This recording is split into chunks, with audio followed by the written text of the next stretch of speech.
Welcome back to Reinvention Real Talk, the show where transformation isn't just an idea, it is lived. Today, I'm honored to sit with a woman who truly embodies reinvention and resilience, Dr. Tiffany Moon. You may know her as a physician, entrepreneur, author, philanthropist, and former cast members of the Real Housewives of Dallas. But her story goes beyond, far deeper than that. Immigrating to the US at age 6 to become one of the youngest doctors in her field, to now leading conversation on women's empowerment through her LeadHER Summit, and launching a new podcast, Scrubs to Stilettos. Love that name. Dr. Moon's journey is a masterclass in breaking barriers and building bridges. Dr. Moon, welcome to Reinvention Real Talk. Hi, Karen. Thank you for having me. Thank you for being with us. I want to get right into it. I want to get your story of your history, your roots. So you came to the US as a young child from China, speaking no English, and you went on to graduate college at 19. Now, how did those early experiences shape the way you see the world and yourself today? Gosh, I didn't have the greatest childhood. I think kids can be terribly mean, and this was back in the early 90s when I came to America. So, I was bullied, I was picked on, I was called all the names, and I think that shaped me to be the person I am today because it taught me that no matter what people are saying about you, you can persevere. And I always like to say, the best revenge is success. It's a little bit of a twisted way to look at it, but I think that if people underestimate you and they're being mean to you, instead of letting that get you down and being like, oh, I can't and I'm a loser, like let that fuel you to be even better and to succeed. Which is what I did. It also has a dark side too, which is that for a long time I never really trusted other people. And I Yes. always felt like they were out to get me Yeah. or that they wanted something from me. Yeah. So it also took a lot of therapy to unwind all of that. Yes, I completely relate with you. I was born here in Manhattan, but at 6 months we moved to South America, and I didn't come back till I was 5 years old. So I came back with no English. I think I just knew how to say my name, Karen, and how do you say that in Spanish? I don't know why my parents named me Karen, but It's like such a white girl name. I know. I was like, thanks, mom and dad. It's like the most 70s name you could give me. I mean, Tiffany, I mean, come on. Yeah, Yeah. so I relate. It's funny because I live in South Florida in Miami, and a lot of people will say, "Well, you don't have the Miami accent." And I said, "Because literally came back and like was going to school like a month later, and my mom would put me in front of the television, and who taught me somewhat of English was Captain Kangaroo, Mr. Rogers, and Sesame Street." So I'm like, that's why I don't have that Miami accent. And I remember I can relate to you with the kids being mean, going into kindergarten, none of the kids playing with me at recess because they were like, oh, that's the weird girl. We don't understand her. She doesn't speak English. And the teacher having to play with me Yeah. and during recess. I mean, and then you pick it up pretty quick because you're little, but I totally relate with you. And I also agree with success is the best revenge. So definitely on the same page with you on that. So, talking about your success, you have written a bestseller, Joy Prescriptions, and it is about unlocking joy in our everyday lives. And as a physician, you see people in their most vulnerable moments. How did your experience in medicine shape the way you approach joy? Oh gosh, I see people that one minute were fine and now their whole world has changed. Just last week, I saw a woman who was in a really bad car accident and she lost one of her arms. Oh, wow.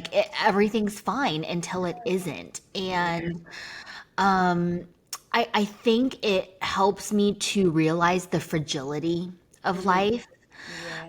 and to people always say like, oh, live every day as if it were your last, and I'm like, well, that's not good advice Yeah. because we'd all just be like partying and not Yeah. saving up and doing all those things. So I don't really think that's good, but I Mhm. think there is a certain joy that people miss out on when they Mhm. live for the future.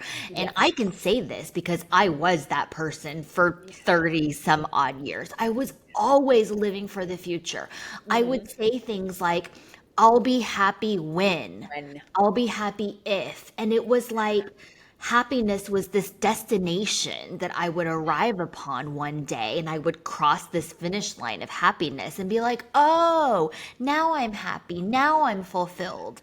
And as you know, Karen, life does not work that way. no, I not. thought like, oh, when I graduate from college, when I get into medical school, when I get married.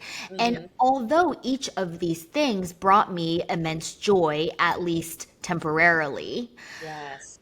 it didn't give me a sense of fulfillment because I kept living for the what's next. Yes.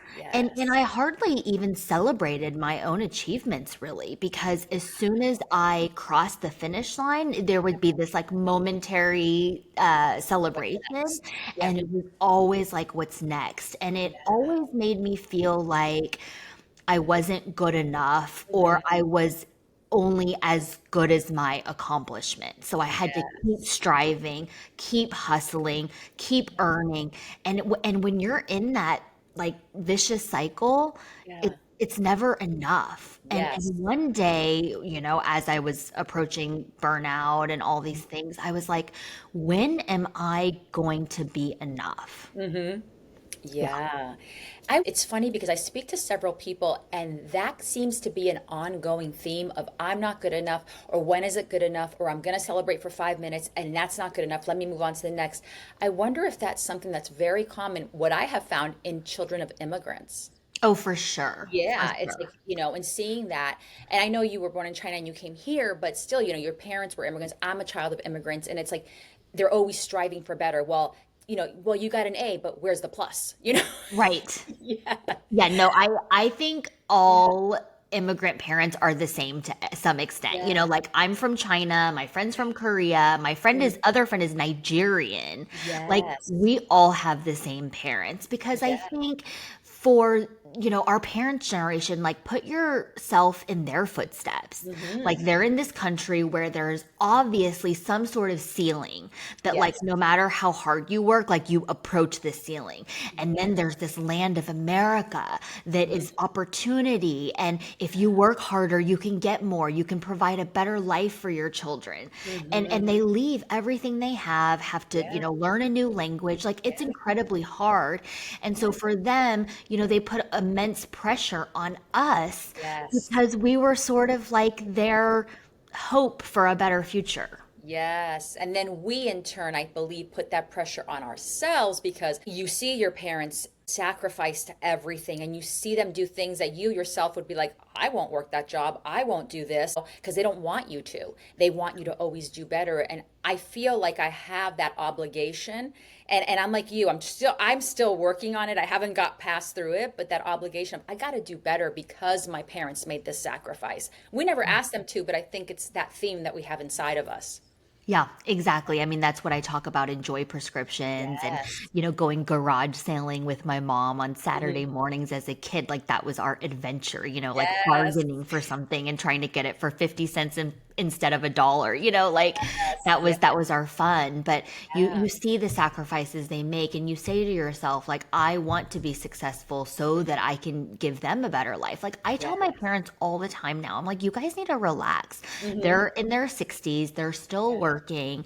I'm Yeah. like, quit working, mom. Like, you're Yeah. fine. You have enough. Like, I bought them a house, I bought them a Mhm. car. Like, they're fine. Yes. But it's Yeah. like they can't. It's the mentality they have that they came with and they feel like they have to continue going. So my parents are a bit older, but I still see my dad restless and I'm like, you're 80. What are you doing? So yeah, I totally get that. Yeah. So let me ask you regarding that, like, what's the hardest prescription you had to write for yourself in your own life? Oh, um, one of the earlier ones in the book was, stop comparing yourself because Oh, comparison is the thief of joy. yeah. But growing up, my parents constantly compared me to like Auntie Sue's kids, Auntie May's kids. Oh, Oh, yeah. so and so's daughter, they got into Harvard, they made a perfect SAT score. And I always felt like I wasn't measuring up. Yeah. And when you go to medical school, it is sort of a land of competition. I mean, my Mhm. organic chemistry class had like 300 people, and by the end, it had like 100 people. Like it was a weed out class. And so I think you get into this mentality of only thinking that you get ahead by comparing yourselves and outworking or outdoing other people. But now, on the other side, and as an entrepreneur, I'm Hmm. much more in the spirit of collaboration than Yeah. competition. Yes, and that's so important. That is so wonderful. I love to hear that. Yeah, but that took years to Yeah. like undo. Yeah. Oh, absolutely. Because you don't think it's almost like a scarcity mindset. Like, if I go and collaborate, well, is this giving them something I'm taking away from myself? So Yep. it's letting go of that scarcity mindset. Yeah, even I do coaching now for female entrepreneurs, and a Mhm. lot of it is like social media heavy. And I Yeah. always tell my clients, I'm like, you have to provide value to Yeah. your viewers, or else why would they engage with your content? Why would they click the follow button, you know? And then sometimes they're like, but if I tell everything I know for free, then people won't pay to work with me. And I'm like, no, that's where you're wrong. Yeah. You know, like you have to offer value all the time, and they still will work with you. Like they Yeah. won't be like, oh, she already told me everything, so I don't need to work with her. Like that's how you entice people to work with you. So we Yeah. have to change our mindset regarding that. 100%. Let me ask you regarding that, when you tell them that, because they want to find a joy in their being able to succeed as well. So do you believe that joy that they need to find, is that a choice, or is it something that they have to fight for? I mean, we all have to fight for our joy a little bit, and like everybody's joy is different. You know, what brings one person joy may not bring another person joy. So I think part of the equation is like figuring out what your joy is Yeah. for a long time, and I think that evolves over time. I think for a long time my joy came from, you know, looking put together, shopping, going out with my girlfriends, having girls' nights, things like that. And now I'm in a more like quiet phase of my life where my joy is slower. It doesn't come from going out and, you know, traveling and spending money necessarily, like just cuddling on the couch with my kids, watching a movie, doing a puzzle. Like there's different phases of life, right? And Yes. it's so weird. Like I've become this total homebody in the Yeah. last few years. I don't know, Mhm. maybe it was COVID or something. Um, You found your and peace. yeah, like I just like hang out in my pajamas all day with like barely, I'm like, oh my God, I have a Zoom. Like I need to slap some makeup on, put on some eyelashes or something, you know? Yeah. Yes, yeah, but that's wonderful to have that peace and that feeling, and I believe we all can get there. It's a Yeah. lot of work. Now, I want to talk about something that's I think is phenomenal that you're doing. Your Lead Her Summit. Now, it is one of the most inspiring parts of your work that I learned about is your Lead Her Summit. It's not just another conference, it's a movement designed to empower women to step fully in their leadership, amplify their voices, and redefine what success looks like in their term. Now, Tiffany, the Leader Summit brings together powerful women. What gap did you see in women's leadership spaces that made you feel that this was necessary? When I was looking for conferences to attend a couple of years ago, I couldn't find something that was for like that mid career professional woman from any different field. Like I felt the conferences were very rigid. It was like the Bitcoin conference, Mhm. the real estate conference, the anesthesia conference. But actually, I don't want to talk about real estate or anesthesia or Bitcoin necessarily. I want to talk about building a business, how to effectively communicate, how to hire and retain a team that sees your vision and wants to work together. You know, all these little things. Yeah. And so I started putting the conference on really as a necessity of not being able to find something like that. And I really just tapped into my network of amazing boss women and said, like, hey, your expertise is on X, Y, and Z. Will you come share your story with us? Will you tell us, what pitfalls to avoid. If you could do it all over again, what would you do differently? Give us some advice, that sort of thing. And I'm telling you, last year it was so magical. We had almost 200 women in the room, and people were laughing, people were crying, people made connections that even now I see on social media. Some of the women who met at last year's summit are like hanging out together. And I'm Yeah. like, oh my God, they're still friends. That makes me so happy. Yeah, it was something that you connected Yeah. them within that summit, which is wonderful. Now, can you share a moment from the summit, maybe like a story or an interaction that deeply impacted you and maybe even shifted your own perspective of what was going on? I think it came like immediately after the summit. I had a few women who wrote me handwritten letters or sent emails about Mhm. how the summit affected them. Mm. I had one woman tell me actually she had been fairly depressed for the last year or two, and there were a few times that she thought about ending her life. Wow. And she obviously didn't. And then she came to the summit and she connected with so many other amazing women that also were going through a divorce. And she's just like, wait, my life is not over. Like I can reiterate, I can have a chapter two. And she Yeah. said, thank you so much for just creating this safe space for me to come and like be able to have these vulnerable interactions with other women. And I was like, oh my God, like, and it wasn't even like, oh, I learned how to use SEO to optimize my website to bring in more customers. Like that really, yes, we did learn that, but Hmm. that wasn't really what people told me they left with. They told me Yes. they left with these connections and new friendships and a renewed energy or outlook on life, like those kind of intangible things. And that is wonderful to hear. I love women supporting women. I believe we bring so much to the table, but as women, we're told to sit at the table. Now, do you think we should still be fighting for a seat, or is it time to build a completely different table? Oh, I mean, it depends on the table. If it's a table that is open to your voice and opinions, then by all means, ask or demand for a seat at that table. But there are some tables, quite frankly, that I don't want to sit at. The Hmm. people there do not uplift me, they don't seem open to my ideas. And I think in those circumstances, get you a group of girlfriends and go make a whole nother table. I love that. Make yourself a whole other table where you are welcome at. Now, the Lead Her Summit has if it had one single mission statement written in the sky, what would it be?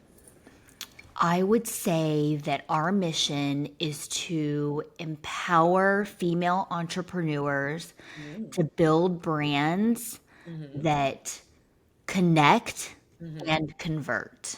Because I want all of us to be rich. Just to be Yes. clear, Yeah. I want us all to be rich because when women are wealthy, not just in terms of money in the bank account, but wealthy with their friendships, wealthy with their spiritual life, they always give back. They always give, like it always goes down the line, right? In their communities, in their children, in their church, like they always do stuff for other people because that's just our nature, right? As women and as givers. And I see so many women struggling, and I think like not owning their power and everything that they can, or like feeling bad, and I'm Yeah. like, do you think Jeff Bezos like feels bad? Like, No. no, he does not. Like, yeah. um Just living his so life on a yacht in the Mediterranean. I mean, he's like wasting money left, right, I and know. center. Yeah. I know. Meanwhile, his wife like Yeah. pledged most of her money to charity. Yes. Yeah, it's Yes. wild. Yeah, it Um, is. so yeah, I want the summit to help women Mhm. build brands that resonate with them and Mhm. that connect and convert so that they can be rich so that we can help all of our communities. I'm going to advocate for Mackenzie Bezos to come to the Lead Her Summit. Oh my God, she would be amazing. I don't Wow, think she she would kill really it. does that sort of thing. I think she's like laying low. But that would be such an amazing like breakout session. So, because there's often pressure for women in leadership to do it all. Um, and so I want to know, like, how do you personally navigate that tension between excellence and balance? And what conversations around this are you hoping to spark at the Lead Her Summit? I think there's an illusion of work life balance. I Yeah. think you see people who you think have it all or are doing all the things, but really we have no idea what other people are really going through. And even myself, like I was talking to somebody and they were like, "Oh, well, you've got it all figured out because you're a doctor and a mom and an entrepreneur." And I'm like, "Girlfriend, I Yeah. am flying by the seat of my pants Yeah. every single day, like trying to Yes. make it work." Like I don't know what it looks like to you, but it is Mhm. not effortless. It is Yeah. very effortful. Yeah. I think they And see our highlight reels on yeah. social media, and that's what they base everything off of. And social media, I mean, let me go ahead and say this as a quote influencer, that Hmm. it is a very small slice of the pie and Yes. whatever they want you to see. And it's Yes. completely, I mean, I don't want to say it's false because I Hmm. do think there's a lot of people who are being authentic and real Yeah. on social media, but it is a very curated lens into the life of somebody that they have curated for you to be able to view. And Yes. oftentimes it's not an accurate reflection. Oh, 100%. And that happens to me constantly. Like right now, I'm dating. And when I go on a date, and the first thing they say to me is, "Oh, I looked up your social media." I'm like, "Oh, downhill right now." Because it's like, Yeah. it's really not a reflection. Like, mine is really reflective of what is going on in the dating scene, what is going on with Latino women, what is going on with women. And sometimes you have to like make jokes or make a little bit like negative so people like reel them in and they're able to like get the message at the end and the caption. And then I give like a little story of like trying to, a teaching moment, but you got to get them in, hook them in. And it's like you just like ruin the whole date. Like that's not even Okay, who I but am. in their defense, Karen, like what were they supposed to do? You know what I mean? Like if Yes. I was dating again, I would for sure Google that man Yeah. And I and look up don't. his socials. Oh, you don't? I don't, unless I'm interested after and I want, like, then I'll get to know, like, okay, let me look it up. But I Oh, want to get to know him first, whether if it's meeting him organically or meeting him through a friend. I want to get to know him because I know what my social media doesn't reflect me. It's like some days yeah. my social media shows I'm in love, another day it shows like I'm out of love, I'm crazy in love, I'm mad at men. It's like us psychotic all over. I'm like, please don't look at that. So it's crazy, but that's not the first thing I do. So once that happens, or I was on a reality show and they'll come at me, "Oh, because you were so in love," and I'm looking at them like, like seriously. Yeah, like they watched your show and they've like Yes. analyzed all your, yeah. I'm like, this is 3 years later. What are you talking about? Girl, I don't know what I would do if I ever had to date again. Like, I Yeah. don't think I could or would. I think I would just like be single for the Yeah. rest of my life. Like it's Yeah. I give it I mean, I have some okay, so I'm 41 Hmm. and I have a few friends right now that are like going through divorces, right? Because it's been like 7 to 10 years since they Hmm. got married. Yeah. And some of them are starting to date again. And so I hear their dating stories and I Yeah. am just like, oh my God. Yes. Some of them that I have heard, thank God, knock on wood, like I have not had any like bad dating experiences, but some of my friends will tell me stuff and I'll go, "What? What are you Um, talking about? Like, do they yeah. not like, what are you like presenting yourself as, that they have the nerve and the audacity to say those things to you or do those things?" It is very hard. And, but it is what it is. And you know what? Hey, I believe in the rom-coms. Roll with the punches and the Roll with right one will come along. Yes. Now let's move on to your podcast, Scrubs to Stilettos. You and Dr. Nicole Martin, who's formerly of the Real Housewives of Miami, launched Scrubs to Stilettos. And that is a powerful name. How did you guys come up with that name? We wanted the podcast to be a reflection of who we are. We Mm, are both anesthesiologists working in academic medical centers. We take our jobs very seriously, but also we are moms. We mhm. like our fashion, skincare, makeup, travel, and we wanted our podcast to be able to incorporate that because I don't like it when people try to stick a woman in a box and like, oh, you can only be this. Or Mhm. if you like fashion and skincare, then you can't be a serious doctor. I'm like, no, Yeah. we can do all the things. And so we Yes. were brainstorming, we were texting back and forth like Mhm. different ideas of names for the podcast. And I Yeah. think one of us, I don't remember, I think it was me, Mhm. came up with Scrubs to Stilettos because we go to work, right? And then Mhm. we go home and get glam and do all Yeah. the things. And she was like, I love it. So Yes. that stuck. Oh, I love it because you're both doctors, you're mothers, but you also enjoy glam and culture. And so, based off of that, why do you think women still face judgment when they want to embrace both brains and beauty? That is a very good question. I think there are just some people who continue to believe that you can only do one thing. And Yeah. sometimes it's like this, how dare she? Hmm. How dare she try to do both things? Or maybe they feel a lot of people's criticisms often have more to do with them than it does with the person they're criticizing. And I Hmm. think maybe they come from a background where they were kind of told, or the behavior was modeled to them, that you can only do one thing. You can either be pretty and cute and wife, or you can be this bad boss woman. And I don't know. I think we need to unlearn a lot of that. Yes, because they look at you. Both of you are beautiful women. You're both wildly successful, and they're like, "There's no way they can have brains and beauty." And absolutely, you can, and you proving it every single day. And that's something definitely to look up to. And now, if stilettos symbolizes confidence and scrubs symbolizes duty, which one feels heavier for you right now? I would say duty feels heavier for me just because every day I feel there are so many demands on my Hmm. time. And Yeah. most days I feel like I run out of time to do all the things. Like I have a to-do list of, 80 things, and then Yeah. it hits 5 p.m. and I'm like, "Oh my God, I didn't even get to half of them." And Yeah. it's not for lack of desire. Like I want to do all of these things. I don't want to drop the ball on any of these things. Yeah.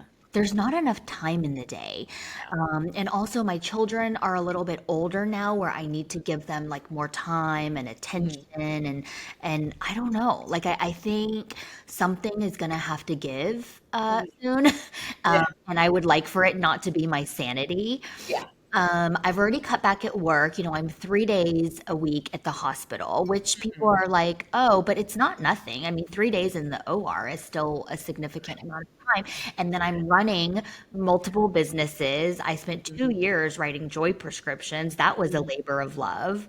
The Yeah. podcast filming, going on other people's podcasts, Mhm. planning LeadHER Summit, coming up with the agenda and all the run of show. Like it's a lot. And I'm just like, I think next year I'm going to take a little bit of a sabbatical or something, just Mhm. to kind of Yeah.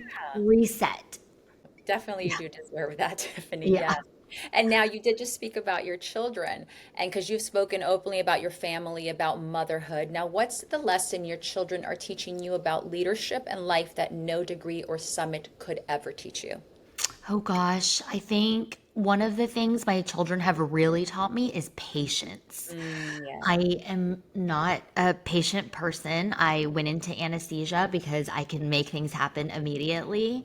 Yeah. And I think with children, there's just a certain level of patience you have to have with them. So that was like a learned skill. And Yeah. also, a lot of the things that I'm doing, I always ask myself, like, what kind of example am I setting for my girls? Right? Hmm. Like, if I say I'm going to do something and I quit when it gets hard, Yeah. or I just, whatever I'm doing, I try to see it as a way that I'm modeling behavior for my girls. And it is so important, especially because I have a daughter as well, and you want them to see you doing well and you want them to do better than you do, but you have to set that good example. And it's hard sometimes because you have those little eyes watching you. Yeah, and they Yeah. pick up on everything. Yeah. Yeah. Yes. Now, what's one joy prescription or piece of wisdom you want to leave our listeners with today, and something that they can apply the moment they finish listening to this podcast episode? Oh gosh, I always say like the joy has to come from within. For many, many years, decades, I looked for my joy externally, right? In accolades, achievements, degrees on the wall, things like that. And it really wasn't until I focused on the inside that I discovered what true joy was, which is just sort of like being and Mm-hmm. having a sense of creativity and curiosity and gratitude. Mm-hmm. And so the thing that I want people to realize is that there's so much to be grateful for, but a lot of the times we end up like complaining and woe is me. And Mm-hmm. I went on a podcast a few months ago, and the host of the podcast said to me, some people would take your problems Mm-hmm. and call them blessings. Mm, And I yeah. was like, "Oh." Yeah. And that subtle shift in mindset Yeah. made me more grateful for all the things I have Yeah. versus all the things that I don't. It is a shift and it is a subtle shift, but you have to make that shift. I'm so glad that you found that shift. It took me a while as well. You know, you always think like, wow, this is so huge. And then you just say, no, this is a blessing for someone. So Yeah. I'm so happy that you did find that. Now, Tiffany, where can our listeners find and connect with you? I'm on all the social media platforms at Tiffany Moon MD. If you're interested in learning more about LeadHER Summit, it's going to be in Dallas from November 7th through 9th, and the website is leadhersummit.com. And final question, when one word, what does reinvention mean for you? Reinvention means for me opportunity. Love that. Mm-hmm. Yeah. Opportunity. Listeners, take that word and think about it today.